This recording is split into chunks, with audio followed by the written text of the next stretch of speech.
we have to create the right vibe, the energy, and everybody at the organization has to feel so privileged to be here. It's no other way.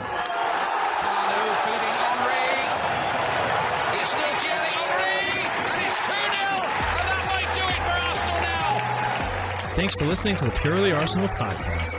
Please follow us on Twitter at Purely Arsenal FP for all the latest Arsenal podcasts. Welcome to another edition of a Purely Arsenal podcast, sit-down podcast. It's our last post-game edition of the season, and we're here to review the season, discuss everything about the final game against Wolves at home, and to discuss it, I've got Neil Shah with me. How you doing, Neil? Hello, mate. Owner, mate. Was it so near but yet so far? But never mind, eh? Yeah, well, at least we ended on a good 20th year anniversary of the Interspals. That's where we'll do it. It's poetic justice. Absolutely. We'll talk about the new kit release with that invincible embroidery, only on the authentic for anyone that's bought the replica. Careful, you're not going to see any of that embroidery. I noticed a couple of other little touches they're shucking on the authentic for a whopping 50 quid more, whatever it might be. I tell you, they're ruining us. Will I get it? You're damn right I will. Hello, James. How are you? Yeah, I'm very well, thank you. And again, apologies for all our visual listeners that have seen me in another house without a curtain. I will purchase one or a blind. So I will be talking, but if you're looking at me going, I can't see his face. I've done you a favour if you can't see my face. If anything, you should be thanking me. So, thank you, mate. Appreciate being here. It's a nice day, so isn't it, Neil? It's really nice. I mean, it was like this yesterday as well. Who'd have thought? What a day it would have been. What a waste of good weather we could have had. I'd still be out there now, Jack. I'd have just been coming home if we were doing this podcast. James, if we won the league. You can get the authentic shirts, use it as a curtain, then you'll see the sunshine shine through that embroidery, and you can look at those stats every day when you're in your bedroom. You see. Oh yeah, I certainly won't be. I certainly won't be getting Arsenal curtains. They'll charge me. I don't know what is it like. They'll charge me 50 quid for the pole, won't they? No, yeah, just the tax on that embroidered pole. Yeah, exactly. They know what they're doing, don't they? But unfortunately, they've missed a step this year because this home shirt does look like the pick of the bunch.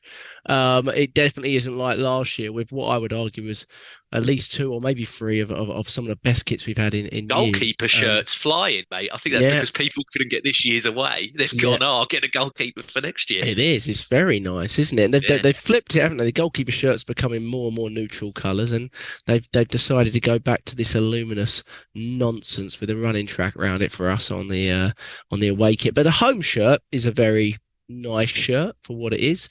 I think it's a very nice shirt, and I haven't done the authentic thing for a while, but when you told me about the embroidery, I was like, oh gosh, that was one of the reasons I was going to buy it anyway. I don't plan on buying any of the shirts this season, but the home one I was thinking maybe I'll get, so I might wait on that. And it's not even released yet, the authentic one, I don't think. So I think over here it's Wednesday, I can go and get in a shop or something, but I might pop and get that, and who knows, that extra 50 quid collectively across us might get us the right back what we need, or whatever, whatever you're talking about. Who knows? Of course, it doesn't work like that, but I'll claim it does if it comes off in the transfer market. Mikel Arteta this week commented, they asked him one word to describe the season, and he sat for a while, and then he said connection. So we're calling this podcast Connection, Reflection and Projection, because we're talking about the summer window a little bit. It's incredible the work that goes into this on different levels. People got to get with it, it's the sort of stuff we're doing. A good idea is a good idea forever. A good idea. We could do this a half the Office podcast. 88 goals this season. 55 came from our front four. 62% of our goals came from our front four. Jesus was out for 3.5 months during that period. 29 assists came from that front four as well. Goals is not our issue, I don't think. But we're going to get into that a little bit more. But the Wolves game, I do want to touch on a couple of things about the game. Obviously, the 5 goals, we won 5-0. Neil, as you were sort of in and around the ground, you didn't go directly to the game, but you're in and around the ground, and I'm sure you've seen some of the clips of the post-game stuff and during game stuff. All the fans stayed for the game. Post-game, Josh Kroenke was there videoing it like, I've not seen this before. It was, real atmosphere. And I thought it was really fitting and they deserved it, and we're disappointed, we're frustrated, we don't accept the way the season ended. But as a group, collectively, that they did deserve the fans to stay behind in that final game, win, lose or draw. I think we've had one of our best seasons as a whole in years, and it's a really likable group of young professionals that we think and believe are only going to get better. But with the atmosphere, just before we touch on the game, Neil, did you notice anything, read into anything? You know, there's been lots of talk about Granit Xhaka. It's been his last game. He's been very cryptic in a lot of his social media posts. There's obviously the William Saliba contract thing. There's Smith Rowe stuff. Did you read into anything in the in-game atmosphere stuff, the post-game stuff, anything you've seen since? Yeah, the main thing I've noticed was the comments firstly to Arteta, and he was different in two interviews. There was one where he was making out this news to him about Xhaka's departure. But then on the match of the day one, he kind of didn't deny or admit to anything. It was a bit strange, really. So that kind of, at one point I thought, well, he may not be going. And then all of a sudden, when I saw match of the day, which was quite late on last night, I thought, now he's not actually saying anything. So, and he's thanking him as well, saying, well, that's the kind of person he is. And, I told him that, you have to dig deeper this season. And that's exactly what he did. And I got what I, would have expected from out of him, etc. And then obviously you had the banners to which Xhaka was kind of applauding, acknowledging, saying farewell, would miss you. And, and it's just like, and there was a little, I think you put it on Jack, on the group with him being questioned by a fan in his car, and he's not. To me, it looks like he's gone. I mean, I can't see that that anything's been said to the contrary. I think he's gone. I'd like to applaud him. I think it's one of the best redemption stories in football, to be honest, because he was so loathed by a massive majority of the fan base. His actions in the Crystal Palace game were not good, and myself included, thought I don't want to see him ever play again after behaving that way as a captain. And then all of a sudden, Arteta comes in and he's spoken to him and he's had a good sit down with him, and he's managed to turn it around, and he became one of the best players in our squad, to be fair. I thought he was up there, probably top 5 easily of player of the season for us.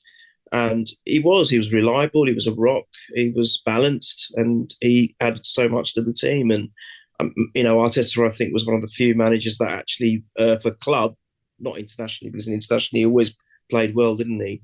For club, he's found the right place for him, and the style and the system suited him. So I think it's a sad day, but I think, end of the day, we've got to look for younger, but experienced players to drive our midfield engine now, because I think, 3 of them are in their 30s or close to 30. Partey's 29, is he?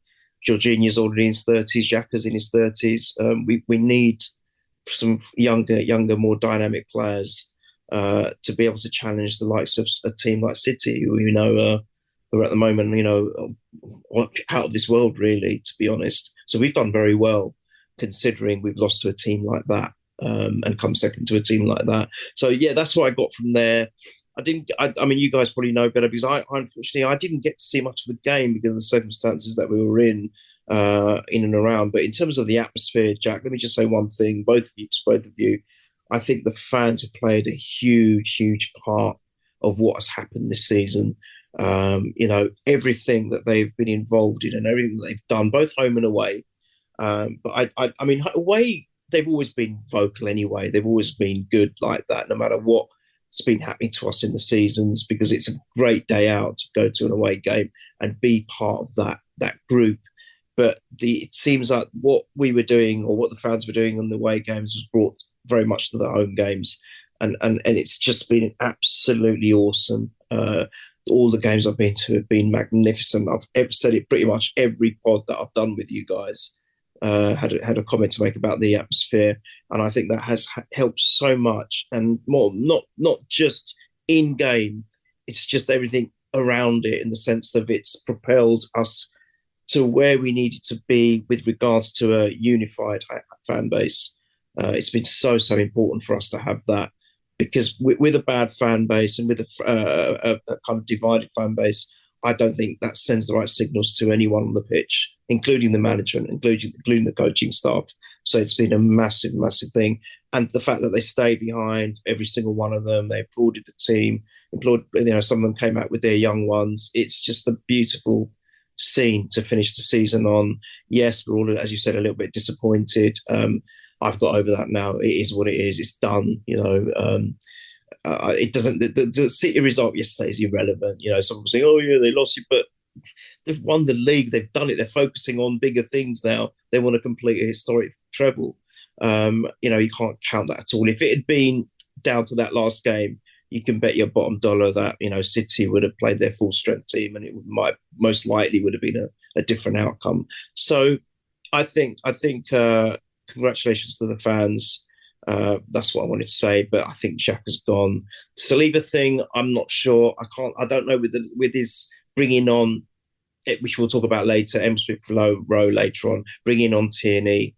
I think there's. I've got a couple of things to say on that. But yeah, I mean, congratulations to the fans, and thank you, Granit Xhaka. That's how I'll finish it. Yeah.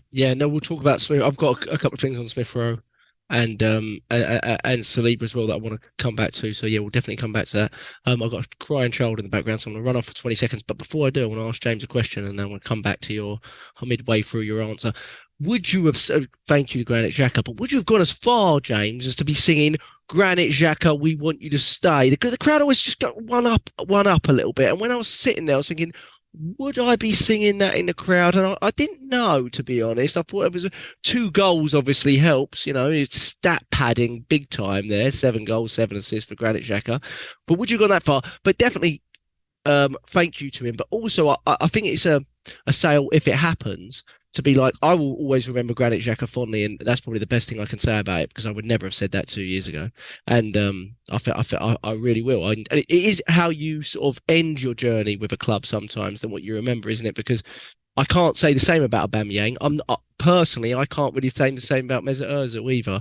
And there's an argument to say that both of them may have done more in a way, but in terms of what they did for the collective, I personally don't think they did, and showing the character and sort of the leadership and the professionalism in the end that Granit Xhaka did, I think almost all fans will remember him in a really, really good light. But would you have gone that far? And do you think there's opportunity in his sale? Because we have thought about that position for so long, and we've never really, under Mikel Arteta, signed someone directly for that. I know there's Fabio Vieira, and you could even argue Sammy Lokonga and things like that, but it will be really interesting. I can't help but feel a bit excited about what we might do in that position under Mikel Arteta, especially when you see how he addresses other positions. I'll be right back. Yeah, no. Would I have been singing "We Want You to Stay"? Probably not, because I know that he's probably going to go. I look at him body language wise, and I saw the clip of him in his car and everything else. And again, someone saying about his wife and everything. I'm like, this guy's wife's had it terribly. This guy's wife's been abused by fans of this club, and yet he's in his car again, and someone's going to him, "Oh, don't do it because of your wife, mate. Don't do it. Leave his wife. Come on, come on, for God's sake." But yeah, I believe it's a bit like how I feel on the season. Again, it's not where you start, it's where you finish, and I think that's how. Of course, you're going to look back at what Granit Xhaka. There's a lot of stuff there that's bad as well as good. He's had so many errors leading to goals. He's been sent off. He's done this. He's done that. But I look at where he's finished, and I do agree with Neil that he's had arguably one of the best redemption arcs of a player. How sweet it would have been if we did do it, because that would have solidified it for him. For him to go out with a Premier League would have been fantastic. But I remember one of the first podcasts when I come back with you guys, and we both sat there and we all said, if we're being realistic, you're not going to win a title with Bird Leno as your goalkeeper and him as your midfielder. And I still stand by that to this day. he's going to be a massive character. That's one thing that Arteta is very, very good at creating. Like he said, a connection, and he's very much character orientated. Thomas Frank many, many years ago said, didn't he? I don't sign dickheads. He actually said that. That was the words he used in a conference, and I feel like Arteta's got somewhat of a same. He's like, you can have a bit of an ego and a bit of a bravado about yourself, but there's you don't go above that line. Like that's, there's a dickhead allowance, and it's like it goes to about there, and if you exceed that, then you're out. And bye Guendouzi. Well, exactly. There you go. And there's a lot of links to certain someone that plays in West London, and I feel that could be another. He's been the captain. He's a big character in their changing room. He leads I can see the similarities as to why that sort of player is being linked. But like you said, I think he ended the season on 9 goals, didn't he? I think he got 7 in the league, but he got 9 overall for the season, Xhaka. Oh, yeah, right. That's going to be to replace 9 goals. That's you're going to have to get some player to do that. I believe we've got one already. I believe there's the internal solution there, and he come on yesterday and he got an assist. It might have been a scuffed assist to Kiwior, but he's still got one. It still counts. So hopefully, we see more of that lad next season, because he can easily get 9. He can get more than 9 goals. Trust me. I think we saw that last season. How many that boy can do when he's on fire. So yeah, don't worry about that. But Xhaka for me, I think he's gone personally, and I'm grateful. I am grateful for how he's turned it around, and I don't wish any ill towards him. I hope he has a good time back in Germany. He's got a good manager there in Xabi Alonso. He's childhood friends with Arteta. I think Arteta has potentially sold him to him because he knows that guy will look after. I think he loved Xhaka that much that he's willing to, he's like, yeah, go with someone that I know will take care of you as well. Yeah.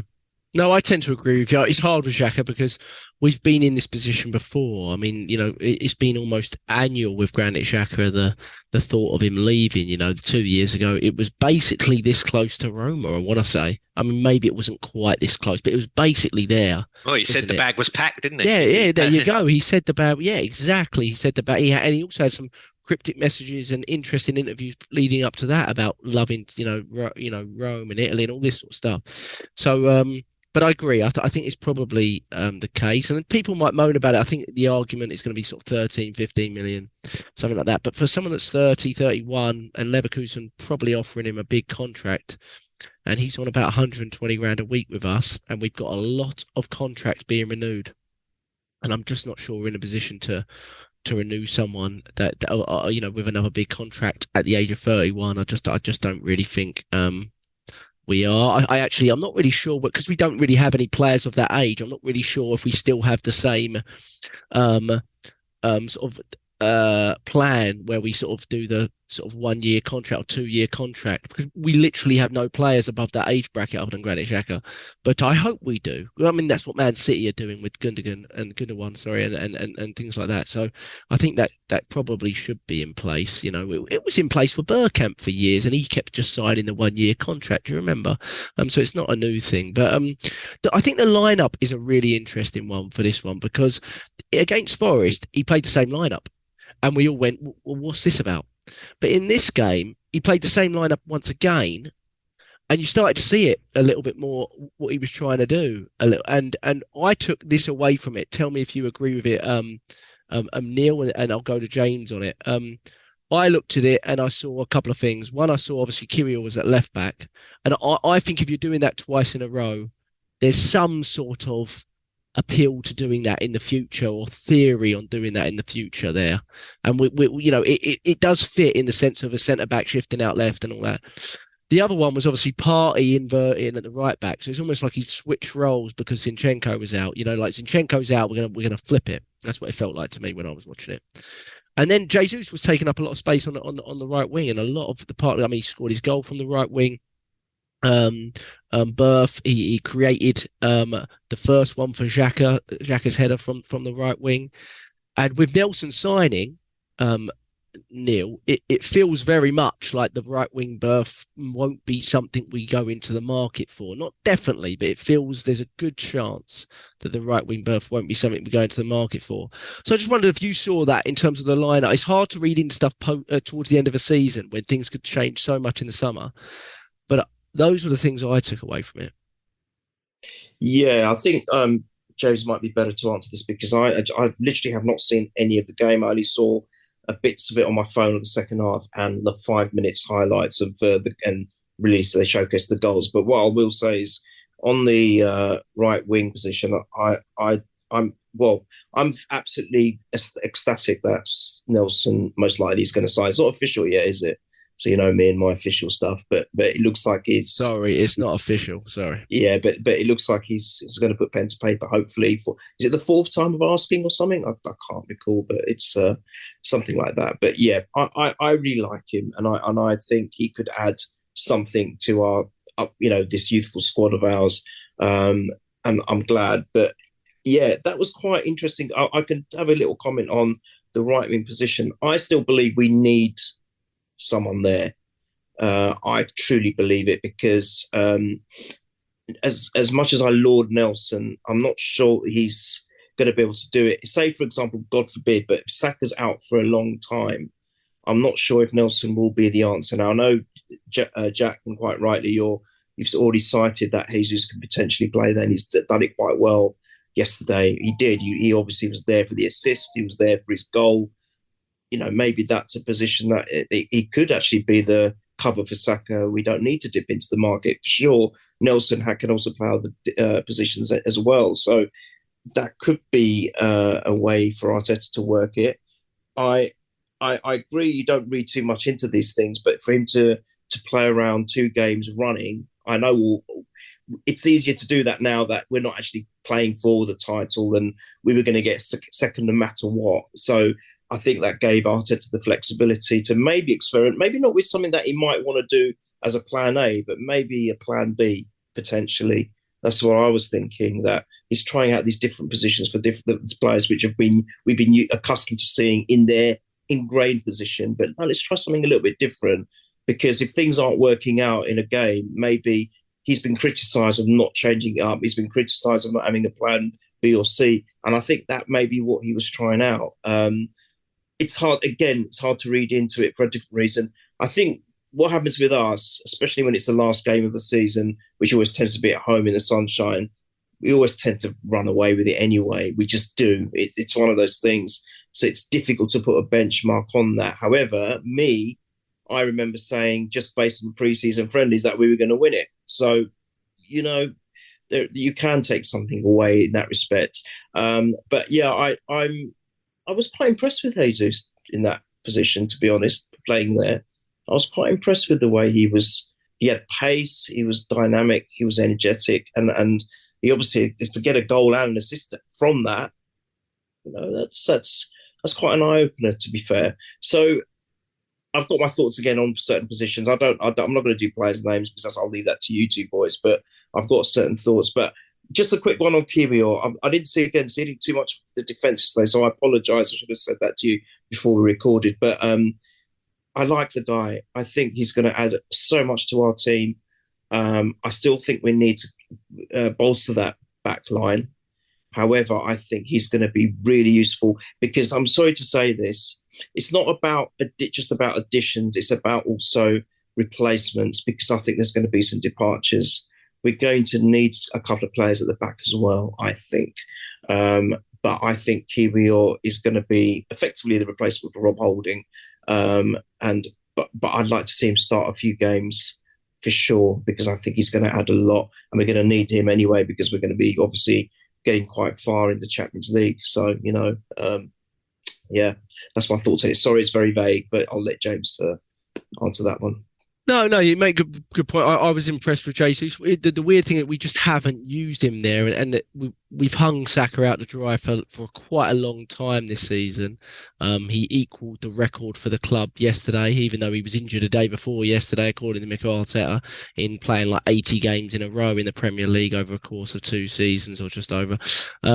James, what did you take from the lineup? Anything to add on what Neil said? Yeah, I mean, the experimentation when you're playing a team in Nottingham Forest that needed to win to stay up, you can see. Do you know what I mean? And for me, that was arguably Saka's best game for nearly 9 game weeks, since about game 30, 29. He's had his usual, the last 8 games of last season, he tanked quite bad for me, and it was somewhat similar. But yesterday, I thought he was amazing. I thought he was electric. And again, you're playing a team that, like we said before we recorded, there's a lot going on there off the pitch.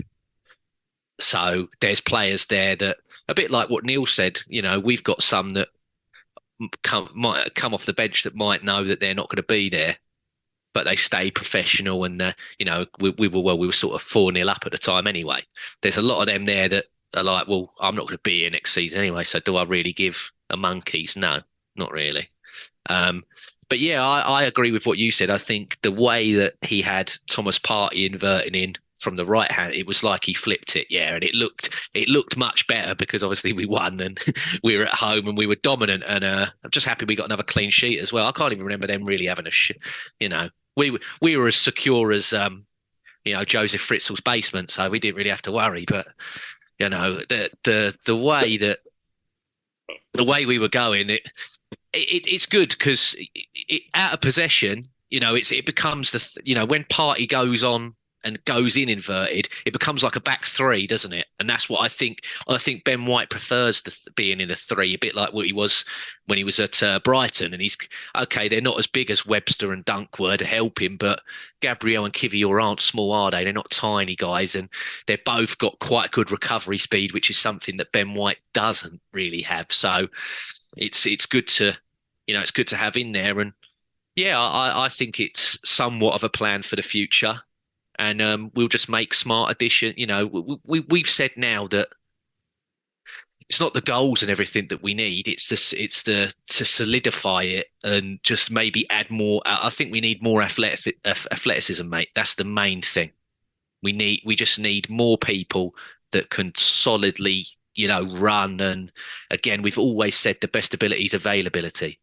So like Xhaka, can you do 3 games in a week? Yes, I can. Okay, brilliant. That's what we need going forward because, like Neil said, we got to go far. We're pot 2 now, not pot 3, so we ain't got 2 big boys. We've only got to have 1 big boy potentially. So yeah, I don't just want to be in the Champions League just to make the numbers up. I want to, it's at Wembley. Come on, Yeah, no, we can walk that from our way, from where we are. Yeah, and it might have hinted at, I hope it doesn't hint at more than that, but that White might be used a little bit more again in the centre-back role. Hopefully it's just a little bit more, and I think we know the reasons why we only want it to be a little bit. But yeah, it was interesting. The one thing I looked at, and I didn't think it was because the player was the Partey inverted role, but I do think he might intend to do that with someone else. I personally am of the feeling that it would be a really big step for the club to move away from Xhaka and Partey in terms of selling them both. But I think it's possible. And I think what's really possible is that neither of them start next season, the first game of next season. I think it's a really good chance that Thomas Partey is either dropped from the first team or sold. And Xhaka, obviously, we've already spoken about. So that is still a big step for the club. I would like to keep Thomas Partey around as a squad player. I think he's a fantastic squad player to have. I mean, that is a terrific backup 6 to have come in. What we don't know about Partey, like we know about Xhaka, is he willing to fill that role? In theory, physically, for Thomas Partey, it's perfect. You say to him, hey, do you know what? You know how you can't last all season? Well, we're going to help you with that, mate. We've got someone better to come in for you. You'll play when we tell you to. And that'd be perfect, wouldn't it, for Thomas Partey? He'd be like, oh, all right, what's my hamstrings are not going to ping every time? Yeah, and they're not going to ping, mate, because we're going to play once every 3 weeks. It would be perfect in that sense because he is unbelievable when he's fully fit. The only thing is he's fully fit, like, twice a year. So that's the problem. I was going to say, with the Tomiyasu not potentially coming back till October, November, then he goes away from the January for like the Asia version of the Euros and everything else. Right. Well, I'm like, he's also potentially, like you said, that option as a right back cover, because again, as his athleticism is dwindling, when he does go into that inverted role, Well, if he is to lose the ball, a la like he did at West Ham and everything else, you have potentially got the three. You know, if it's not Ben White, then you've got Saliba that can recover. You've got Gabriel and you've potentially got Kivior or whoever. Do you know what I mean? That I feel helps him as well. Like you said, limit as much running as the guy has to do as possible. Yeah. You saw him go past the halfway line at Nottingham Forest. He went, "That's not what I'm looking for. I'm looking for you to go towards the centre circle." Yeah. And that's and he did it a lot more in this game. And you know, it takes a while to see things develop. We might watch next season and be like, well, that meant nothing. But I think a couple of these things are trying things. They're beyond just a simple experimentation, because he wouldn't have done it twice in a row. I don't feel anyway, personally, but I found that quite interesting. But yeah, time will tell. I agree on Neil's point as well. The right wing berth, I mean, I think we touched on it, but can't allow that dip from Saka again. We can't allow it. He signed a contract. It's interesting, isn't it? Because he signed the contract and it's fantastic, but now there's a lot of negativity coming towards the contract in that it's only 4 years and it should have been 5. And I don't think there's any confirmation on this, but supposed request for a release clause, etc. Who cares? Who cares? First of all, you know, if you think there's outright loyalty in football, like in terms of like, I'm never leaving a club no matter what, there just isn't anymore. It doesn't exist. You could look at any player in the whole world, it just doesn't exist. Steven Gerrard wanted to leave Liverpool twice and basically was begging to leave, and he somehow sort of stayed at Liverpool, but he wanted to leave. Kane's wanted to leave Tottenham all the time. I mean, that's an obvious one, but there's, you know, it happens at every club.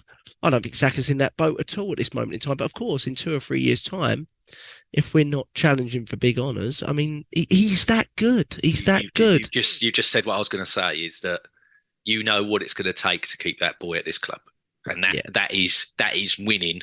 You know, as much as I'm like Neil, I don't diminish the FA Cup. A lot of people do nowadays, but I don't diminish. But you want the one with the big ears, or you want the one with the crown. That's what's going to take him staying. Well, the little mini gold one. As much, yeah. Well, we only team that's got one. Yeah. Just the one there. Yeah. You can have your Terminator that you plug. You know, he's got his USBs in him now, getting ready for next Saturday. But you ain't got your. You know, you can buy your treble, but you can't buy your gold Premier League. Mate. You can't get one of those with a double loss to Brentford. I'll tell you that. Hey, but yeah, no, it's true. Hey, you gotta live it, haven't you? But no, I agree. I agree with you on that point. But I lost my train of thought. But yeah, no, look, I mean, the game was lovely too. It was almost surreal, wasn't it? Seeing 2 goals from Xhaka when you know he's leaving. You're like, where's this come from? He should have had a hat trick as well. He miskicked one, didn't he? Straight after that. But no, I agree on the Saka. I mean, is there any concern, Neil, that we've got a 21-year-old here? It is a big contract. I think the baseline wage is about 192, but everyone says it's 300k a week, but it's not really. The baseline wage is like just under 200k. But then, are you going to be looking at the likes of Saliba? And I don't know what Gabriel's new contract wage was, but I presume Saliba is going to be, you know, especially his agent is going to be going in and asking for similar numbers to Saka. But in fairness, we should be giving it to Saliba, because I would argue, alongside Saka, those are our 2 golden stars in terms of where they could reach. I'd put Martinelli in that bracket too, by the way. Odegaard to me is already there, but you know, that's where I'd go with it in terms of these 21, 22-year-olds. The problem is though, Neil, if that's, it might not be enough. It might not be enough. We don't know. We don't really know the details of why the contract hasn't been signed. There is enough concern there. I mean, I saw the crowd singing his song, and he posted a thank you. He doesn't give a lot away. I mean, he doesn't give a lot away when he's playing. He's very stone cold. You know, you can't read much into him when he's playing. He doesn't give much away. I don't know I'm very 50-50 on it in terms of what I think might happen. But what I do know is I don't want to be talking about it come August. No, I think he's my only concern about what's going on in the next few weeks or a couple of months, whatever it is. Massive concern. We have to sign him. I would go as far as to say, without obviously being too detrimental to our financial structure, just give him what the guy wants. I feel he's that important. I feel that the drop off. I know I'm not trying to make excuses, but when we lost him, I've said it already, God knows how many times on this podcast. the drop off. There was no coincidence. That's when we faltered in the season. I think his absence was a huge part of that. And I'm not just saying, not because I'm making excuses now, because I've got over that now. We're second that it's done and dusted. I'm saying it because I'm trying to highlight the importance it is to this team, this vision that Arteta has got. He's integral to it. I cannot emphasize how much of an importance that is, because I know, again, you guys talk about Partey, and I keep mentioning it as well, and I don't really know what I'm talking about, but I feel that Partey seemed to drop off when Saliba was absent, and I think because he was so comfortable with Gabriel's and Saliba's partnership behind him, I felt that it unbalanced him. It was detrimental to his fluency when Saliba was not in that team. So again, another reason, it's not just about Saliba doing what he does. I think how he influences others around him as well. And I think we have to sign him, guys. We have to secure him. Now, I know, Jack, you've said, and I think you're probably are onto something here. Maybe James as well, you said it as well. Even if we keep him, I don't think he's going to be there forever. You already highlighted the fact that there's no loyalty anymore in football. I think that's just something we've got to accept. But, even if we get 2 more years out of him, I'll be happy with that, because it will highlight how crucial he is. And, of course, by having him there, the likes of Kiwior and whoever else we may get in that position who comes in, he'll be great for them. I mean, I'm being crazy. He's only 21 himself, but I'm already saying that other players can look up to him and see or learn from him and see what he's doing. It's just so important for so many reasons. It's ridiculous. There's so many layers to it. And I even go as far as say, I know normally we tend to build teams around a midfield player, but I would say that, he's that crucial to us that you keep him, because we need to build our team around him. It's just so important. At the end of the day, you're right, Jack. 88 goals is our best goal tally, for God knows how many years? It's in the Premier League ever, I believe. Well, there you go. It's not so much about the goals. It's about, we were never going to win the league by leaking so many goals. So it's the defence which is, of paramount importance. So paramount importance defence, you've got to sign a player and give him what he wants, unless the agent gets really stupid with it and then they said, no, sorry, you're taking it to a nth degree here. We're not going to, we're not going to unbalance our financial structure to that extent. So, within reason, but even if it means another God knows how much, which is still doable, please, board, just do it. Just get him signed up, get him sealed, because we need him badly. Yeah. He's at the moment, he's on £40,000 a week. That's all that Saliba's on. You're telling me that if we don't go in there and go, you can get 185, mate, or what, even 180, I think he'd take it, even if it's just because you're playing in London, which, most people, lovely city. You got fans that sing, we talked about it months ago. Granit Xhaka took 4 years to get a chance. That guy took 3-4 games, was it? When we played Bournemouth away and he had third or fourth game of the season and that chance started. Yeah, exactly. You're right. Yeah, and he, the big club's probably going to come in for him one day, but let's enjoy it. Whilst we can have him, let's enjoy him while we can. And like we've said, to replace him, you're going to have to do nearly 100 million plus. And if you don't replace him, then you've got to completely change the way that we've played for a whole season that's got us this close. Do you know what I mean? Because like Neil said, when he did go out, you saw it, didn't you, Jack? You're like me. You saw all the pictures with the little graphs and everything that people make. We went 20 yards further back because we couldn't play that high because he wasn't there. And yeah, you are right, Neil. It was detrimental, not just to the defence and to Ramsdale. Even it ruined the attack because it wasn't as fluid. It wasn't as quick getting it up that way because the build-up was slower and everything, because we were scared. I said to you, we were at the Southampton game together, weren't we? We didn't sit together. But afterwards, I was saying to you, we're rolling the ball out to Rob Holding here, expecting him to be Pirlo. And you're like, what? He can't build up an attack. He might ping one good long through ball a game. Yeah. James, sorry, you mentioned statistics there. It's not just about us dropping back. If you looked at every possible statistic they put up with him not in the team, it's damning. Yeah. Massive. How important he is. Yeah, massive. Yeah. I just hope we're not getting, the Anelka. But the crazy thing is when Anelka happened, I was very down. Signed him for 300,000, sold him for 21 million, which in those days was a lot of money. It led to us to getting Thierry Henry. So it's you never know, but it feels like, and it wasn't Arteta's signing either, and we know Arteta likes his own players, and he even said as much that he didn't really plan on playing William Saliba at the start of pre-season, that he came back last season, but he saw him in pre-season. He was like, okay, we've got to do something here. So the crazy thing there is, in my head, is he must have in mind who this right centre-back is, unless he was going to go ahead and continue with Ben White, but which was probably very possible. He had a pretty good season. But he didn't. He's not capable of taking us to where Saliba is from the centre of the pitch. So yeah, I'd really like it. It doesn't feel like there's any movement on that yet, but there's still time at this point. I wouldn't be too stressed, but I certainly, if we're back for full-on pre-season and he's back there training, there is a discussion to have. I don't want to get into it, but there is a discussion to have about what you do if he doesn't sign. I mean, it might seem as simple as just selling the guy, and I probably would agree with you, but there are some people saying he's so good, I'd be willing to risk going into his final year. And I'm not really sure what to think about that. The only thing with that is, I mean, you can't lose him for free, but you can't tank a player like that's value. No. You cash. It's like Balogun. Yeah. If you are to sell Balogun, which it probably could have been a question for later. I'm sorry if I'm jumping the gun. If you're going to sell Balogun, I don't want to.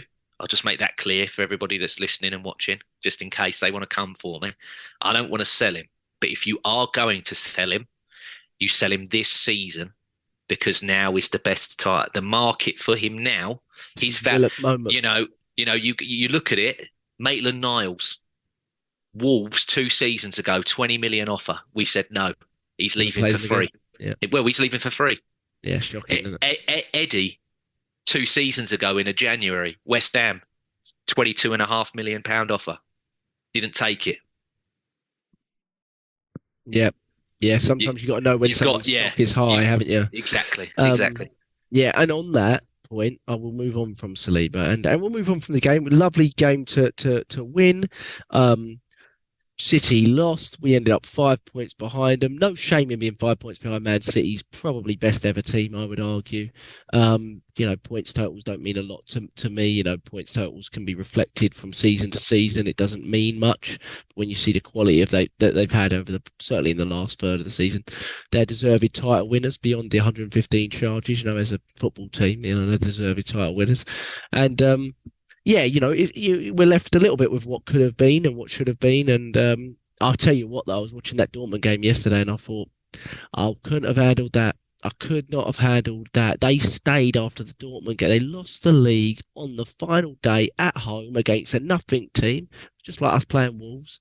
They lost the league. That team had nothing but some sort of spite to do Dortmund over like that. They had nothing to play for, and Dortmund, fair play to their fans, they all stayed behind, but they must have been crushed. And I was watching it going, okay, I'd take losing it 6 weeks earlier if we were going to lose it on the final day like that, And, you never know, you might have won it on the final day. But I do feel no matter what we did in terms of you can look at where you lost it and things like that, I do feel they would have just edged it in the end, just simply because I think the injuries really cost us. I don't think we were ever the same. Even when we decided against Rob Holding and brought Kirior in, yeah, we went up to a level, but we never went close to the level we were at in the first half of the season, did we? And we were never getting back to that. And if Arteta can do anything, he has to be able to adapt and find a new way quicker when he loses 1 or 2 big players, because that's been 2 seasons in a row. And obviously what will help with that is having a squad like a Man City. But we, you can't always account for that, because even if we had that squad, we lost Tomiyasu and Saliba in the same game. So sometimes you just have to go, wow, the luck is really off, and we're gonna have to find a new way quicker, rather than being so stubborn that you're gonna have Rob Holding playing like, centre back Pirlo or Beckenbauer at the back there, and you have to look at that and adapt to it a little bit. Just a last thing on the game before I do this quick summer going, staying stuff. Anything on Smith? Everything with Smith Rowe, if you're honest and you look at it objectively, points to him being sold. He has barely played a minute, and he has only been used, and this could be partially the reason that you might think he might stay, but he's only really been used since the Bournemouth game where he came on, he played a lot, and then Nelson came on for him and did his thing, where the game has been dead, 3-0 one way or the other, and he's come on for about a 15-minute period, and it's always been roughly the same. I don't think he's come on for more than 15 or 20 minutes when a game is basically over, or you can feel like it's over, and there's not a lot riding on it. I don't know if we're reading into that. That's a physio sort of call, that he's not ready to do more than that or not ready to be more physical. But I think that's a long shot. So it does feel very much like the writing might be on the wall for Smith Rowe. His stock is not high at the moment. His stock might be at the lowest it has been at for a couple of years. And that would be a big argument against selling him at this point. Beyond that, he might be one of the internal solutions that you've got. James, what would you think there? Yeah, 100%. 100%. I wouldn't want to give up on the guy. I think he's had a terrible run with injuries. What was it? He's had the groin surgery, hasn't he now? So yes. that's probably one of the reasons. For me, I feel very reminiscent to how he was, especially Neil. We were screaming on this pod, why does he never play Martinelli? Why does he keep Martin? And then eventually he let Martinelli loose. I feel that's probably the same sort of, he's like, right, I'm going to manage you a bit. And then the next season, and I think Smith Rowe knows it as well. He knows that he's got to stay as fit as he possibly can. And he will be used as a big player for this club. 100%. Okay. The talent and everything there is there. It's just, again, like we said, the best ability is the availability. So just hopefully, like we said with Xhaka, he went off yesterday. I'll get on the phone to Gareth today. Yeah, I'm not going, mate. Oh yeah, but come on, no, you don't. You're not talking me round. I'm blocking you. My phone's going on aeroplane mode. I'm watching me box sets or whatever Xhaka wants to do. I think he loves Twixes, doesn't he? I'm like, get him as many Twixes as he needs, just for a couple of days. Don't eat too many of them, Xhaka, and then crack on from there. Yeah. No, I agree with you, and I'll go to Neil on it, but I want to go into the summer part, and I'm going to go to Neil for midfielders. So goalkeepers. Let's talk summer. Yeah, unless you want to talk about anything other on the game in terms of the post-match speeches and stuff. I thought Arteta and Odegaard spoke very well, but it was a nice win, nice, lovely summer's day. People say it's perfect day for a team like Arsenal, but it was nice. It was nice to end on a high like that at least, and the fans deserved it. But goalkeepers, we're not going to talk about incoming because we've got so many layers to the summer transfer windows, and I feel like there's so much to go over. But I do want to talk about what we've currently got. Goalkeepers: Ramsdale, Turner, Neil. Would you do anything different there? Or are you sticking? Sticking. James, any difference there? No. I'm all right with both of these. Is there an argument just to say? I think I'm all right with both of them as well. I have a little bit concerned with Turner's feet. But I don't expect Turner to play much in the league or the Champions League. I expect him to play more in the domestic cups. I don't know if you boys agree. But agree. Do you think there's anything to say with, how Man City have like Scott Carson, like an aging, experienced goalkeeper who's been there for like 4 years or something, never played more than 2 games, but they keep renewing his contract. Do you think there's anything to say on the third goalkeeper being like a player like that, like a player that's kind of done a lot in the game? Scott Carson hasn't done that much, but a player that's done a lot in the game, and can provide a sort of leadership role for the group, knowing they're rarely going to ever play. I just wonder, is it better to put a third goalkeeper as someone like that than someone like Arthur Okonkwo, who's played all season at in Austria and here? I think he got switched in his loan halfway through the season. To have someone like that, or Cole Hine, who's an international and probably needs to play anyway. could we get a leadership role from the third goalkeeper on a free? I don't know who it would be, but do you know what I mean? Yeah, I think he's got El Neni and Jorginho as those players, so he probably doesn't want it as a goalkeeper. Yeah, You know, it doesn't have to be a goalkeeper.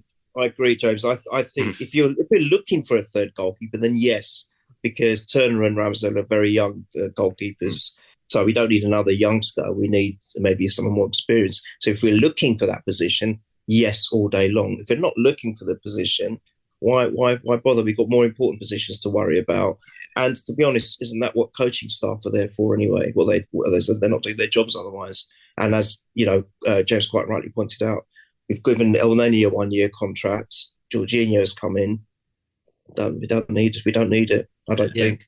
El Neni's borderline Gunnosaurus at this point. Everyone runs and hugs it. Do you know what I mean? He's become like team mascot now, El Neni. Exactly. Yeah. Can I make 2 points? One, I just want to give Trossard a shout because I still feel bad for him. I still think he was underused when Jesus came back. He's going to play a lot next season. Yeah, what a tremendous performance again from him. I mean, I love him. He's becoming one of my favourite players. I really have got a lot of time for Trossard. So I want to give him a mention. I think he's done tremendously. 10 assists since January? Some players don't even get that in their lifetime in a season. So well done him. And on what was the other thing I was going to just quickly mention? A quick question. So if Xhaka does go, that is the final severance of Wenger, isn't it? Because isn't Xhaka the last remaining? No, El Neni's still there. And Holding. Oh, of course. Yeah, El Neni and Holding. Yeah. Holding, yeah. You're still there. Still held. Still there. Yeah. Right, fair enough. Okay. Close. Rob Holding is holding on, literally.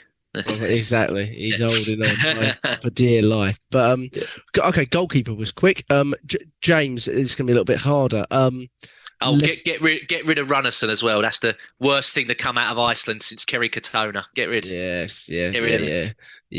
He's shocking. Nice. I like that. Very good. Let's do fullbacks. We've got Ben White and Tomiyasu, if you like, on the right. Tomiyasu, actually, Arteta said he may actually be available towards the end of pre-season. According to, I don't know if Arteta never tells the truth, but I don't really see a reason why he would lie about that one at this point, but maybe. And then Zinchenko and Tierney. Who's staying, who's going? James? I think the first three are staying, and Kieran Tierney is sadly... Well, I know he's not. Yeah, he's gone. He's gone, and rightfully so. He's good enough to play first-team football somewhere else, but in the current system and setup that we're trying to play, he don't suit it. And you could tell when he come on yesterday, his body language.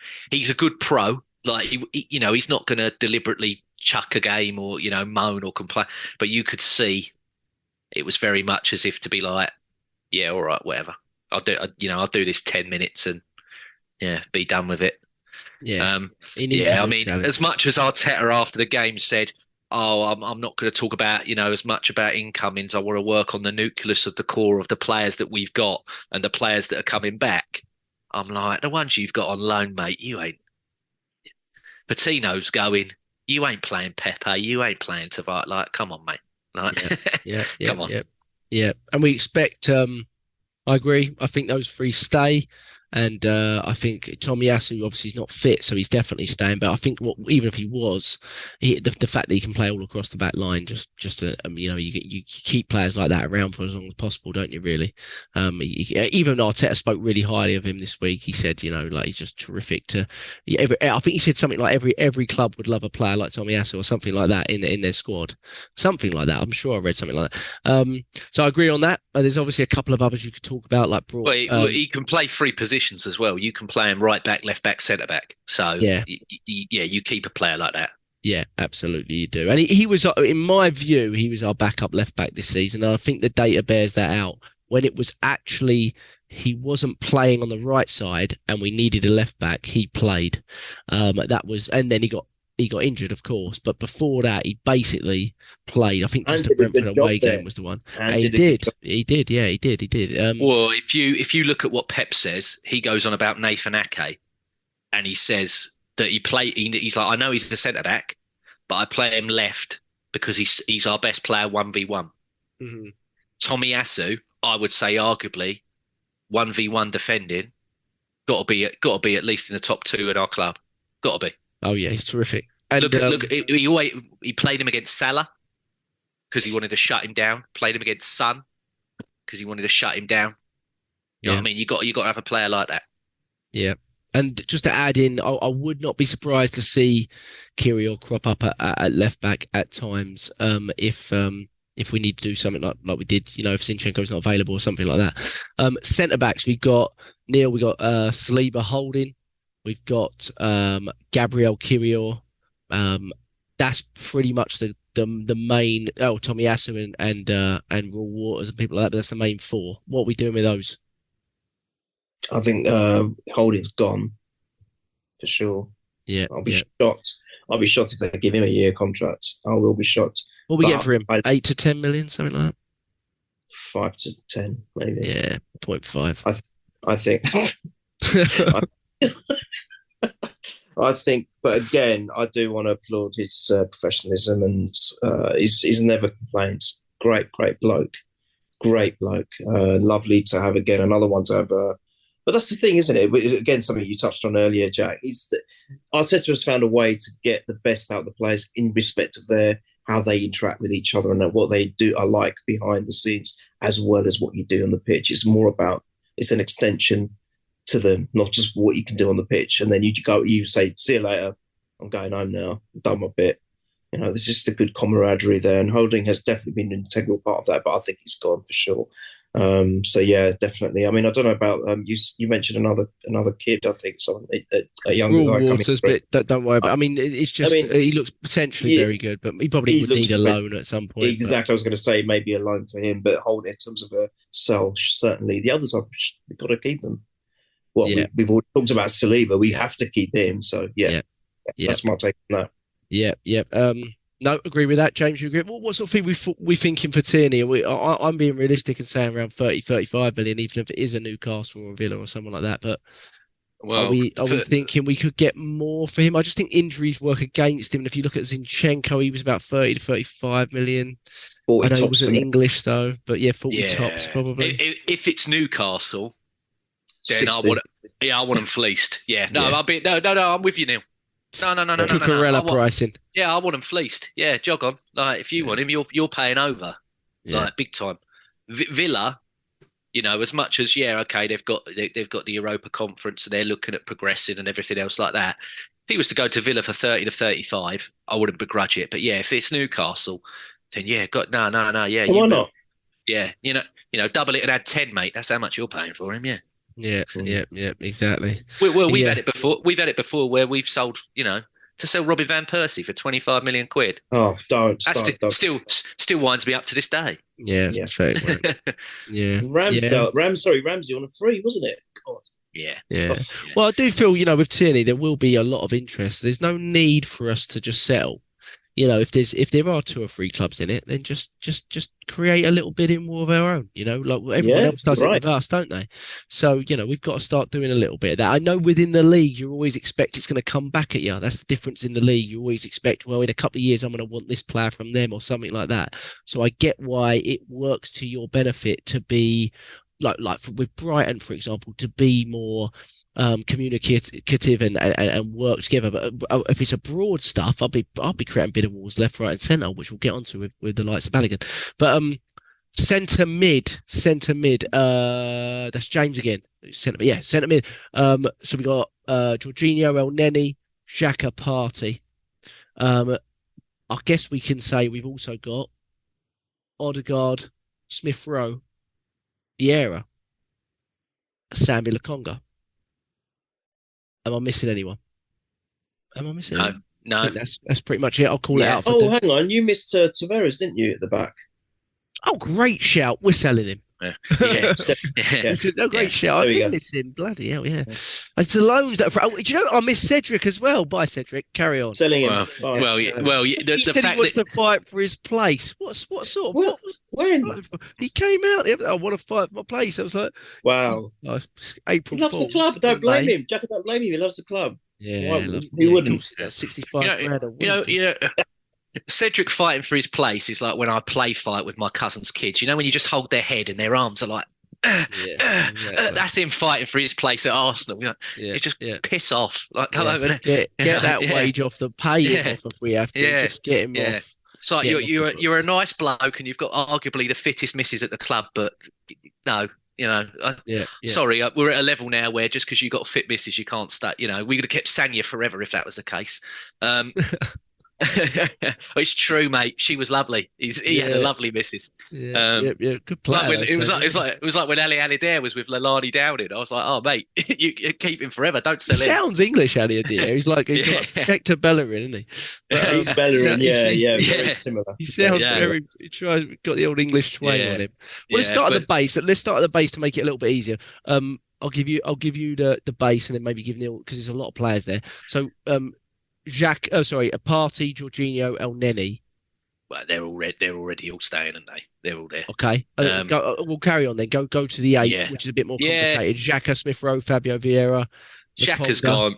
Xhaka's gone. Lukonga's gone for me. The others. A lot of people saying loan Vieira. I'll tell you yesterday, just quick, when Vieira come on, I don't know if he definitely had the authentic. He looked even slimmer. I was like, oh no. Yeah, get him a baggy replica. Oh God, he looked even more thin than he normally does. I was like, oh no. Like maybe if Saka's up for sharing, give him some of your Twixes, Saka. You know, he needs them.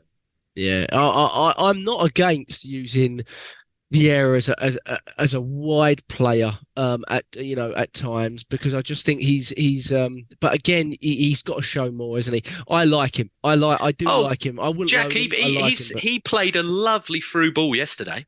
It was an absolutely gorgeous through ball. Yeah, and I think it was Jesus controlled it and hit it into the side netting. So he's got the final ball and everything. You know, there was times this season where he showed some end product, but he's too weak. Yeah. He's just too lightweight for this league. And I know people want him on loan to toughen him up, but no, do it in house. Do it in house because you'll need a player like that. He could come off the bench next season, and he's one of them. He could find a pass or something somewhere that could get us a big goal at a big time. So, yeah, I don't want to completely throw the guy under the bus, mate. No. His pre-season starts this morning, doesn't it? Chest and buys, isn't it? So his pre-season starts right away.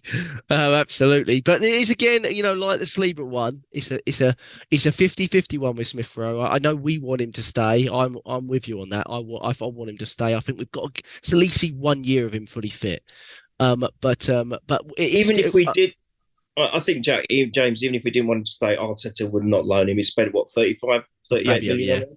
He wouldn't loan him. And James is right. Well. There is something very special about him. We saw it when he first came along to the club, and we thought, "Wow, this guy's decent." Yeah. And I think James, what you said that he could come on to a game, he could be one of those ones that could unlock a very stubborn defence if we're struggling. Yeah. So I would keep him. Yeah, I wouldn't loan him. No, I wouldn't either. I think it's still staying at 5 subs, isn't it? They've not said anything about they're going to swap it back to 3. So if you've got 5 subs, he's defo. Why would you get rid of a player like that? Can't forget either. His pre-season was ruined by an ankle injury, wasn't it? And he never really had a full pre-season. I know he had a little bit, the World Cup break, but it's not the same as getting a full pre-season with a group and going through all those games. So let's hope he gets a fully fit pre-season. I'll be really interested to see him in the pre-season, to be honest. Neil, the front 3 on the right, we got Saka and you could argue Nelson. Centrally, we got Jesus, Eddie, Balogun. Left wing, we got Martinelli, Trossard. You got the Kozadubris in there and people like that, but that's really your first team. You got Marquinhos and Pepe.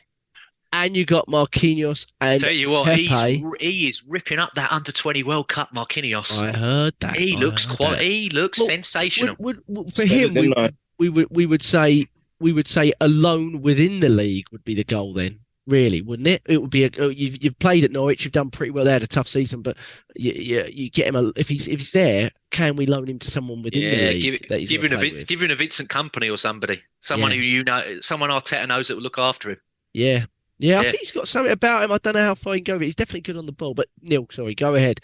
Well, if you're talking about Marquinhos, he's definitely one for the future. We have to make sure that he's built up right and ready for us when we go for our second Champions League on the spin. So yeah, we will need him 100%. I agree. I think with Vieira no loan, I think get him back, but loan him within the Premiership 100% without a doubt. So let's see. The right was probably a little bit easier. No, sorry, the left was the easier because that was Martinelli, Trossard. Oh, definitely 100%. You know what I'm going to say to that? Was definitely stay. Yeah. The middle, we've got Eddie and so was it Eddie, Matt Balogun, and Jesus? Did you say? Yeah. What are you doing there? Eddie, no, sorry. Bye bye. Selling him, James. That's me. Say about that, James. No, it's time, isn't it? It's time.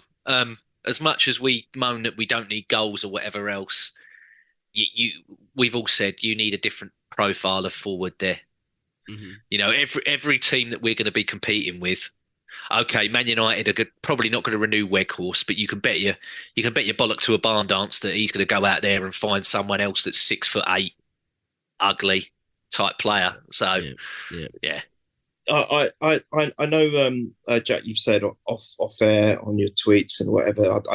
I agree that we don't need potentially anything additional in the middle, maybe because we're getting the goals, and I can't argue the facts are the facts. I completely agree with it. I just feel that we're stepping into slightly unknown territory, getting back into the Champions League. We're going to need as much of a depth as possible.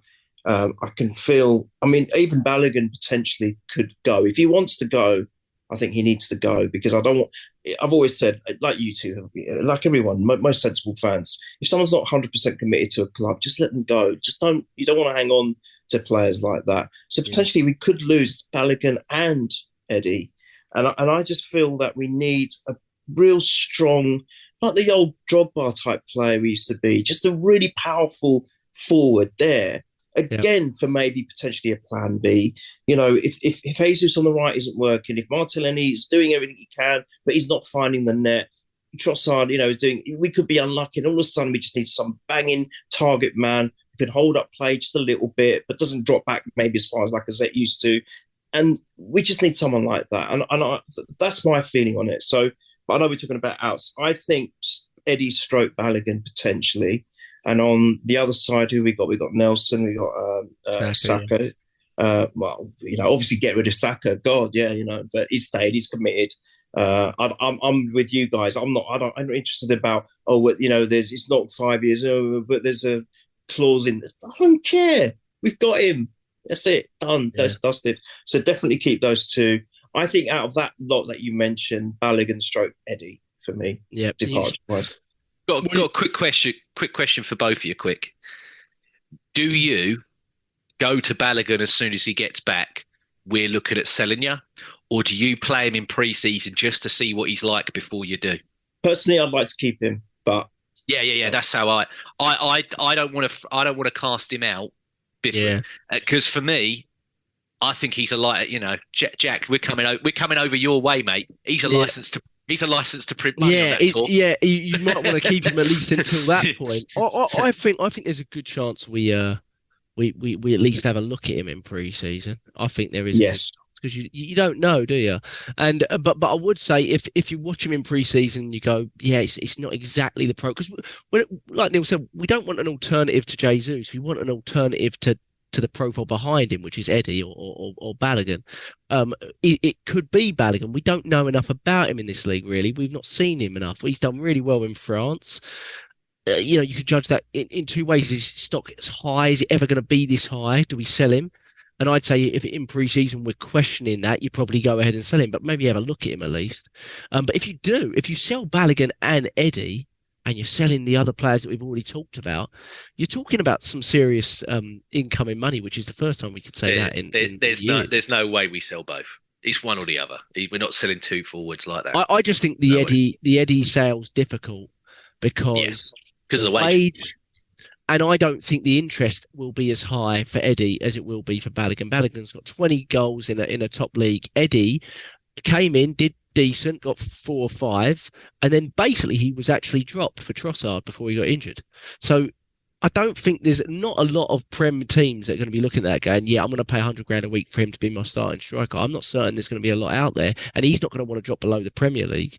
So I'm not seeing sale.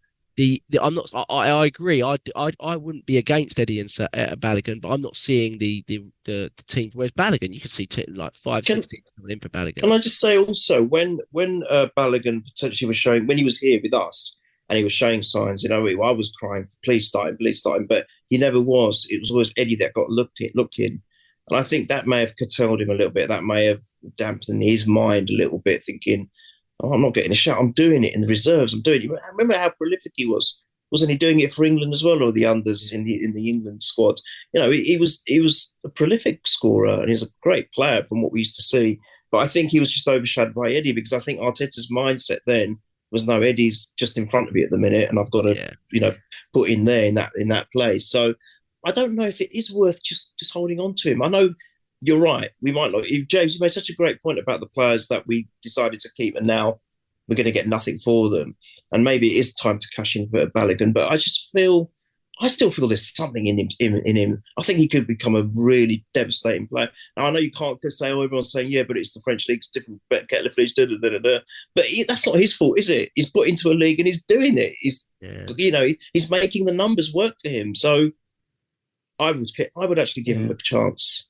Yeah. You missed that. We missed that Pepe. Sell Pepe. Sorry, missed that. Yeah. The problem with Pepe is Nice don't want him. He's got 1 year left on his contract. He's on 175 grand a week, and I do think we might be in a situation where that might be one of the last ones we're gonna have to just say. I don't know if we're going to be able to pay him to go, but maybe we just do a 1 year loan with a termination of the contract at the end of it again. I think we could do a loan again. I don't see why someone wouldn't take their loan, but again, it'll probably be sort of late in the window or something like that. But then again, if he comes back, I don't see him featuring. So maybe it'll be a little bit earlier. But yeah, you got to go. I've seen some.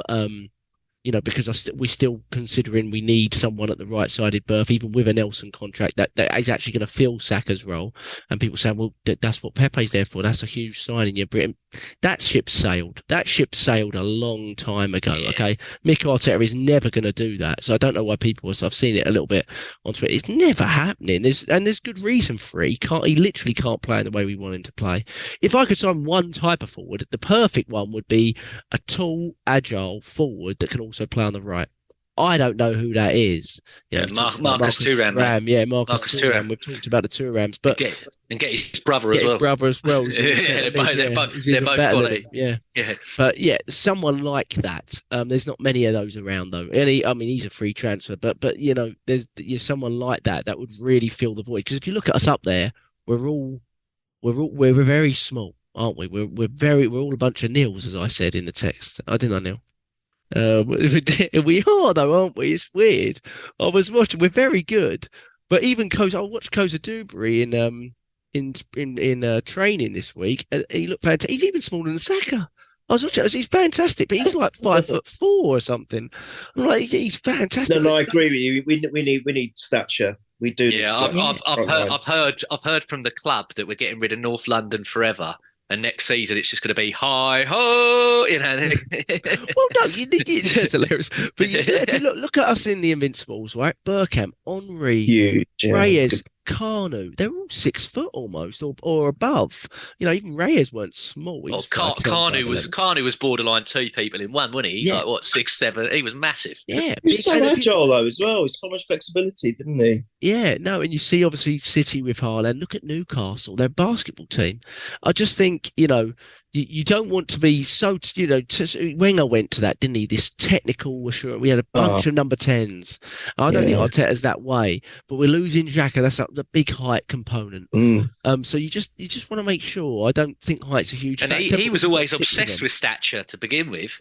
He wouldn't sign anybody that was under 6'2". Now it's he's changed it a bit. Yeah, exactly. And then it was we'll get some brutes. Trust me, we'll get some brutes. I think we are going to get a powerful centre forward because I think he's seen he's always keen on what Pep's doing and looking at one eye on what he's doing. He wants to emulate him.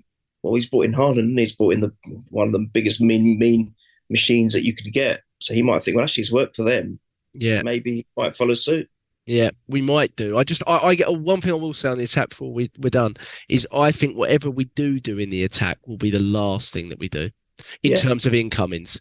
I think I do one because you might want to look at Balogun, but two, because there isn't a clear, obvious gap in the front three. There isn't. You can't sit here right now and go, the night we need to fill that. There's no void. You want to get someone in whilst getting one or two out. Whereas everywhere else, there's gap. Well, there's some gaps to fill. Xhaka's gap, that kind of stuff. And I just think it will be this pool of money that's like what's left over. I agree, Jack. I think the most important thing is the first thing we do before anything else is get Saliba's signature. And then we work on maybe a little bit more at the back. And then obviously we've got to work on the midfield. Because I think potentially there is a chance, Jack. I was thinking about this. We could lose Partey and Xhaka. You're right.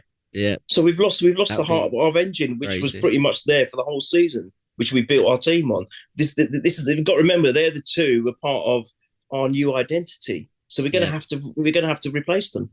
It's quite simple. Exactly. No, it's good you say engine there, Neil, because they said, didn't they, that they someone asked a question about Arteta about comparing the team to a car, and he said next season I need the car to go faster. That's exactly what he said. So you're spot on there, Neil. Yeah, and break down. Yeah, exactly. Yeah, exactly. No, get good coverage with RAC or some, other ones are available. Exactly. Make sure if you break down, you got good breakdown cover. We had terrible cover this year. I don't know. We did. It was poor, but it'll be very interesting. It could go big. Very. We're ringing at the side of the road. Like, have you got anyone other than Holding? Like, please. Yeah. And another thing that people have sort of, they go, I don't want any these Edu last minute deals, but last summer, all of our big deals were done by middle of July. I think it was July 22nd or so. They were all done before the bulk of the pre-season occurred. I think Zinchenko was the last one, and it occurred in the US while we were doing the tour, and he played in the game against Chelsea where we battered them, which became just a habit. But, that's what happened. And if we did that last season and we had such a good start, best ever start to the season, we're going to do it again. So June is going to be really important, and the early part of July. The next 6 weeks is going to be fingers crossed after next Saturday, we know that we've got a nice day out at Wembley to play them lot. And I want everyone that like you said, I want to be ready. That's early as well, isn't it? Oh, it's a week before. Yeah. I want to be ready. Another game. I want to be ready for that Community Shield to show Mans, because we played them 3 times this year and lost all 3. I want to go at Wembley. Be like, this is our house. Yeah. Have that. And then be like, look over your shoulder from next season. Yeah, we're coming again. We ain't just staying. We're coming. Yeah, and that'll be good, because we'll start with a trophy at Wembley and we'll end the season with a trophy at Wembley. So it'll be like this sort of like really beautiful arc as well. Sorry, is that Jack we're talking to? Yeah. I'm good in the summer. When the football's not on, I'm very positive and optimistic. This is why the summer podcasts are the best. I think we're going to buy everybody and win the league. And then the season happens. But it's just... What is going on with him? I get very excited, but I'm very upset that Ornstein hasn't tweeted it's 8:30 AM. I'm going to start. Yeah, the only thing that's going on is Fabrizio talking about Brentford getting a goalie. Don't care, mate. Don't care about Brentford. Come on, give me... Where's my Arsenal news, mate? That Brentford goalkeeper, yeah. But there's going to be a lot of it. And what we'll do over the summer is we will do a podcast a week where we think it's relevant to do it a week. So we'll do a normal podcast a week, but if literally nothing's happened, we might skip a week. But otherwise, if there's been like one contract signing or something, I'm going to try to do one a week. And I know James would like to come on that. Neil might do, if it's confirmed on the ticker tape, then you'll come on that. Yeah, when it's confirmed, I'll be here, Yeah, when it's confirmed. We like to talk about it when it's literally been mentioned by a source in Denmark. And we go, well, this source, he's only been on Twitter for 2 days, but I think he's got something about him. Like, mate, I'm already looking at the cloud patterns and the planes and the constellations, mate. The sun's at this angle, so we're signing. We're getting Tammy Abraham because the sun's looking this way. Mate, around. James, if that's what it takes, I'll take that all day long. Oh, don't care what it is. Just we have got such absolute nutters in this fan. I love them as well. Yeah, thank God we got the fans, because some of the levels we go to, honestly, we could solve murders. Some of the lot that we've got in our gaff, it's madness. Do you have before I go, last question, do you have a dream signing for the window, James? If you're dreaming big, yes, obviously realistic. Don't give me Saliba, but something. Saliba. Yeah, Saliba. You stole my thunder. Yeah. I was going to say That is, something. I don't know, honestly, you're right. The most important signing we can make this summer is him. Yeah. And then maybe from there. if we could have a transfer window on staff in the ground, just make them a bit quicker with the pints. That's they're still a bit slow, bless them.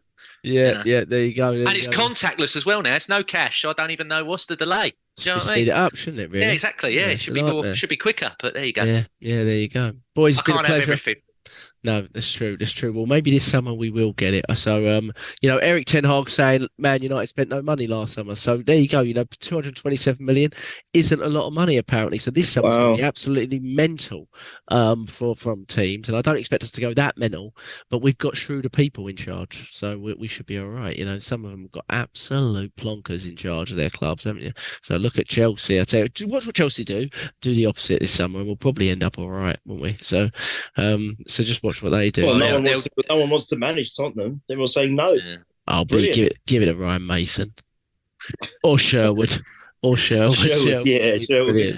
You got to remember, Chelsea always look at what we're. But so I hope that we're looking at Harry Maguire. Yeah, exactly. Look at all the dopes, and Chelsea will go after one of them. Exactly. Yeah, that's it. They haven't got any plan. But boys, it's been a pleasure. We're on @PurelyArsenalFP on Twitter. Purely Arsenal on YouTube. Subscribe there. It's released a little bit earlier there.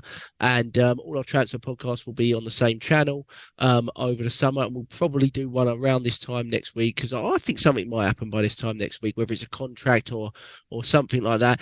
The early centre mid signing, I'm convinced happens before sort of, next 2 or 3 weeks because we're getting 2 and we need, once Xhaka goes, there's a big void. One's going to happen in the next 2 or 3 weeks, I reckon, because it's big money going there, I think. So I think we're going to see something in the next few weeks. So we'll be back when it happens, right on the whistle of the contract signing and all that sort of stuff. So up the Arsenal boys. Decent season, very good season. Decent, come on, let's be happy. Decent, but we're going to be even better next season and we'll be talking about it as we go. Yeah, come on the Arsenal.